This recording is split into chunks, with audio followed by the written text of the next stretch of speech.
இழுக்கணும்னு முடிவு பண்ணியாச்சு அப்படின்னா எதையாச்சும் காமிச்சு இழுப்போம் அப்படிங்கிற மாதிரி தான் வந்து இப்போ மகாநதி சீரியலில் இப்போ வந்து ஜாலி ட்ராக் கொண்டாந்துட்டாங்க. ஸோ இப்போ அதில் வந்து சாரதாலாம் வந்து எதுக்கு இந்த ஆள் வந்திருக்காரு, கீழே போய் பார்த்துட்டு வாங்க அப்படின்னு அனுப்பிவிட குமரன் நேராக கீழே வந்து வெயிட் பண்ணி முத்தி பார்க்குறாரு எங்கே விஜய்ன்ட்டு.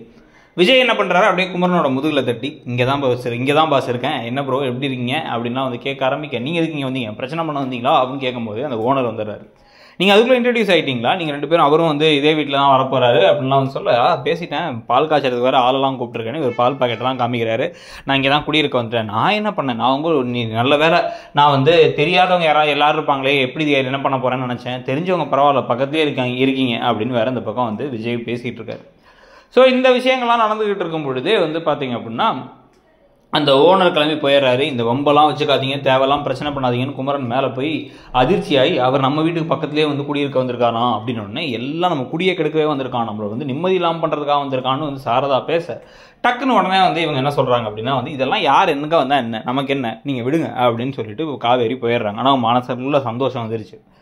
அவங்க என்ன பண்ணுறாங்க, இப்போ ஒரு வெளில நின்று தேங்காய் உடைக்க ட்ரை பண்ணுறதை ஒட்டி பார்த்துக்கிட்டு இருக்க, அவங்க பாட்டியும் வந்துட்டு என்ன சொல்கிறாங்கன்னா, நீ அவன்கிட்ட போய் பேசுகிறனா பேசு, நான் உங்கள் அம்மா வந்து ஒரு குரலை கணச்சி வந்து உனக்கு காட்டி கொடுத்துட்றேன். ஏன் அப்படின்னா வந்து அவன் உனக்காக தேடி வந்திருக்கான்னா அவனை இங்கேயே இருக்க வச்சுக்கலாம், அவன் சொத்தெல்லாம் நமக்கு வேணாம், அவனை இங்கே இருக்க வச்சுப்போம், அந்த வெண்ணிலா பக்கம் போடாமல் பார்த்துப்போம் அப்படின்லாம் சொல்ல, அதுக்குள்ளார சாரதா அங்கே வந்துடுறாங்க. சாரதா வந்துட்டு எங்கே அந்த பக்கம் வந்தீங்க, போங்க அந்த பக்கம் அப்படின்னு துரத்தி விட்டுறாங்க. இதுக்கு பிறகு வேறே நேராக வீட்டுக்கு விஜய் வராரு. விஜய் வந்துட்டு என்னன்னா பால் காய்ச்சறதுக்கு வரீங்களான்னு கூப்பிட்றாரு. பிரச்சனை பண்ண மாட்டேன்னு சொல்லிட்டு இங்கே வராதிங்க அப்படின்னு சொல்லிட்டு முதல்ல போங்க அப்படின்னு சொல்ல, சாரதா நான்லாம் ஊருக்குள்ளே எவ்வளோ பேர் பாஷா பாய் மாதிரி ரவுடி தெரியுமா, வந்தால் விடமாட்டேன் நான், ஒழுங்காக போயிடு அப்படின்னு வந்து பேச, இவர் வந்து தேங்காய் உடைக்கிறதுக்கு டூல் கேட்குறாரு, அதுவும் கொடுக்க முடியாதுன்ட்டாங்க. சரி ஓகேன்னு போகும்போது லைட்டாக தலையில் வேற இடிச்சுட்டு அவர் உடனே வந்து இவ சொன்ன மாதிரி தான், அவள் இங்கே வந்தாலும் நமக்கு ஒன்றும் கவலை இல்லை, ஆனால் இதுக்கப்புறம் வந்து அந்த ஆள்கிட்ட பேசுறதுலாம் வச்சுக்கூடாது, எல்லாம் அந்த பக்கம் போங்க அப்படின்னு வந்து சொல்லிடுறாங்க சாரதா.